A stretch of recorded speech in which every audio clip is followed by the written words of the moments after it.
Enaknya pakai TypeScript itu kayak gini teman-teman. Misalnya di sini saya punya kode TypeScript sederhana ya, dengan file namanya dummy.ts gini. Ini saya simpan di desktop. Nah, di sini misalnya kita punya objek biasa ya. Kodenya kan mirip JavaScript ya. Di sini ada properti namanya sname sama nage gitu kan. Ini nama objeknya oExample obj gitu kan. Nah, enaknya pakai TypeScript itu kayak gini. Misalnya kita mau panggil si objek ini ya, atau properti di dalamnya. Misalnya ini misalnya saya tulis dulu variabelnya, terus saya kasih dot atau titik ya kan. Nah, di sini ada autocomplete ya teman-teman, berupa properti-properti yang dimiliki oleh objek ini gitu. Nah, itu enaknya TypeScript ya, dia itu punya autocomplete gitu loh. Jadi kita tahu apa yang mau kita ketik gitu, mengurangi salah ketik gitu loh, mengurangi kemungkinan kita salah ketik gitu. Itu keuntungan yang saya rasakan yang pertama ya, yang paling sering saya rasakan. Nah, selanjutnya keuntungan yang lain adalah TypeScript ini dia itu bisa ngasih tahu ya bahwa kode tertentu itu bisa error di masa depan gitu loh. Misalnya ini, saya punya variabel namanya n should be number ya. Isinya itu kita ngambil sebuah item dari local storage ya. Saya harap teman-teman tahu ya local storage itu apa. Jadi kalau kita buka browser kita, entah itu Firefox atau Chrome, ketika kita klik kanan di sini, kemudian inspect element ya, kemudian kita pergi ke storage ya, kayak kalau di Firefox namanya storage, kemudian buka local storage ya. Nah, disinilah yang dimaksud local storage. Artinya ini tuh sebenarnya secara sederhana dia itu tempat penyimpanan data sementara di browser gitu.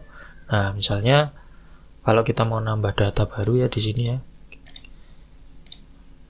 kita itu bisa bikin kode misalnya set item misalnya, terus variabel atau data namanya apa, itu ditaruh di sini parameter pertama, parameter kedua baru value-nya gitu. Nah, nanti kesimpan di sini, nanti ada n number isinya 100 gitu. Nah, cuman kalau untuk nge-get si itemnya ya pakai get item ya. Nah, cuman gini teman-teman, item atau data yang disimpan di local storage ini hanya berupa string ya, kayak JSON gitu ya, mirip JSON. Isinya string semua ya. Termasuk ketika kita ngasih number ya atau boolean ya, itu nanti jadinya string ya di sini ya, gitu. Nah, misalnya kita mau bikin variabel baru namanya n new number ya, dimana variabel baru ini nanti akan melakukan aksi matematika ya. Misalnya number ini itu ditambah 1 ini. Nah, aksi matematika ini ternyata dianggap error sama TypeScript. Nah, ini kalau misalnya kita hover ya di sebelah sini ya, variabel ini ya, itu dikasih tahu sama TypeScript bahwa variabel ini ya kemungkinan isinya bisa string atau null ya. Kayak yang saya jelaskan tadi, semua data yang disimpan di local storage itu string ya. Kenapa di sini dikasih tahu dia bisa null ya? Karena kalau misalnya kondisi local storage-nya masih kosong kayak gini ya, ya berarti datanya kosong atau null kan gitu. Nah, jadi TypeScript itu bisa ngasih tahu kemungkinan yang akan terjadi di masa depan gitu loh. Nah, ini yang keren dan tidak dimiliki JavaScript. Oke. Nah, kemudian ketika kita ketemu error kayak gini, kita bisa kasih solusinya ya. Misalnya kayak gini. Kalau misalnya ini ada isinya ya, +1, kalau enggak ya 0 aja gitu, atau 1 misalnya, bisa. Jadi kalau misalnya ini ada isinya, kita tambah. Kalau ini enggak ada isinya, ya udah variabel ini isinya angka 1 gitu. Udah gitu solusinya. Nah, keuntungan dari TypeScript selanjutnya, jika kita pakai di framework kayak misalnya React.js, Next.js, itu seperti ini. Misalnya di sini saya punya sebuah komponen halaman sederhana lah ya, dimana halaman di Next.js ya, ini lebih tepatnya Next.js ini dia itu mirip React.js ya teman-teman, karena memang ini tuh basically ya dibangun di atas React gitu ya, Next.js ini ya frameworknya. Nah, misalnya di halaman ini dia manggil komponen namanya breadcrumb ya, halaman ini ya. Nah, di breadcrumb ini dia menerima dua properti ya, title sama kategori gitu. Coba kita hapus dulu ya propertinya. Nah, kalau misalnya kita hapus propertinya, si TypeScript ini akan ngasih tahu error di sini ya. Ini kalau kita hover ya, dia itu ngasih tahu kayak gini. Objek kosong ini nggak bisa dimasukin ke dalam tipe ini gitu. Jadi kalau teman-teman belajar TypeScript, teman-teman akan mengenali yang namanya konsep tipe ya, tipe data gitu. Kan sebenarnya bahasa pemrograman JavaScript ini kan seolah-olah menghilangkan tipe data ya teman-teman. Kita bisa ngasih tipe data macam apapun ke dalam sebuah variabel kan gitu. Bisa diganti-ganti juga gitu. Misalnya kita punya variabel namanya let sname gini ya. Ini misalnya namanya angga. Nah, kalau di JavaScript kan sname ini bisa diganti jadi angka ya. Tetapi kalau di TypeScript nggak bisa gitu. Secara sederhana kayak gitu. Nah, itu memang itu di satu sisi menyusahkan kita ya, kita nggak bisa ganti variabel secara sembarangan.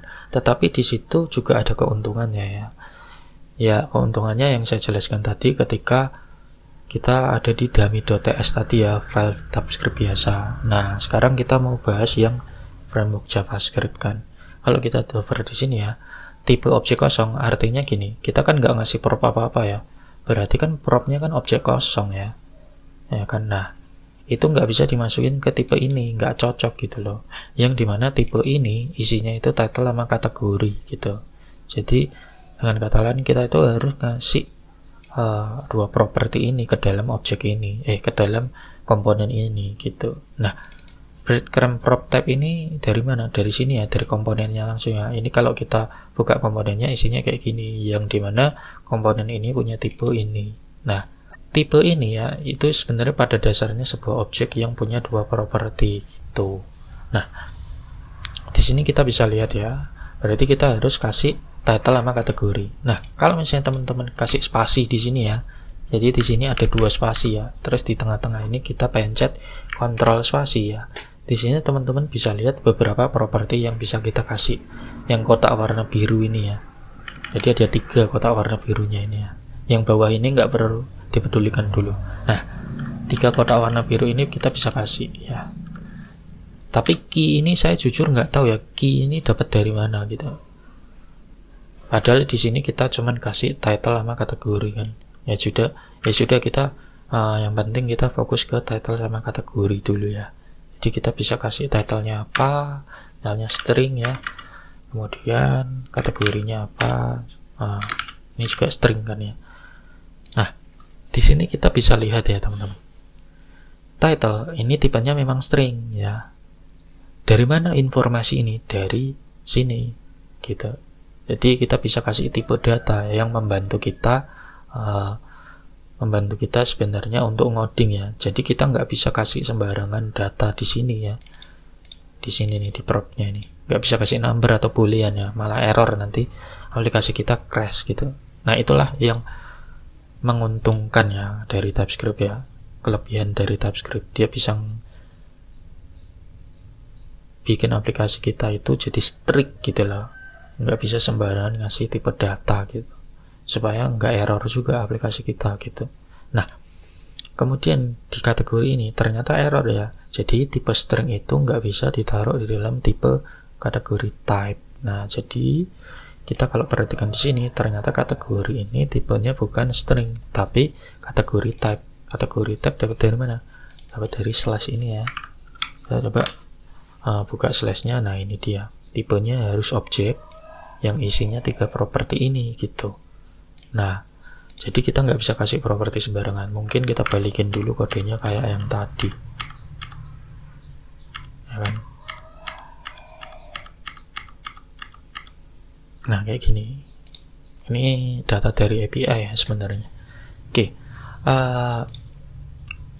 saya harap teman-teman udah paham ya maksudnya gitu ya, bahwa kita nggak bisa ngasih tipe data sembarangan, tetapi itu juga membantu kita dalam hal membuat aplikasi. Nah, misalnya kalau sebuah properti itu tidak wajib diisi, terus gimana? Nah, misalnya gini, di dalam breadcrumb ini kita tinggal kasih gini aja ya. Misalnya kategori nggak wajib diisi ya, kita tinggal kasih tanda tanya aja di sini ya. Artinya kategori ini tidak wajib diisi gitu. Nah, nanti di sini ya, kita kalau kontrol spasi ya, itu nanti ada tanda tanya di belakang propnya ini ya. Artinya dia tidak wajib diisi gitu loh. Tetapi kalau mau diisi juga nggak apa-apa. Nah, ini kan kita bisa milih ya dengan pencet tombol anak panah bawah ke atas ya. Nah, ini tipenya itu string ya, title ya. Kemudian kategori, tipenya kategori type kan gitu. Di sini jelas ya. Kalau number dia juga ada tulisan number. Nah, cuman untuk error yang ada di sini nggak usah dipedulikan dulu karena ini memang harusnya wajib ya, wajib diisi. Oke, saya harap teman-teman paham ya. Kalau misalnya ada keuntungan-keuntungan lain tentang TypeScript, nanti saya buat lagi videonya. Terima kasih.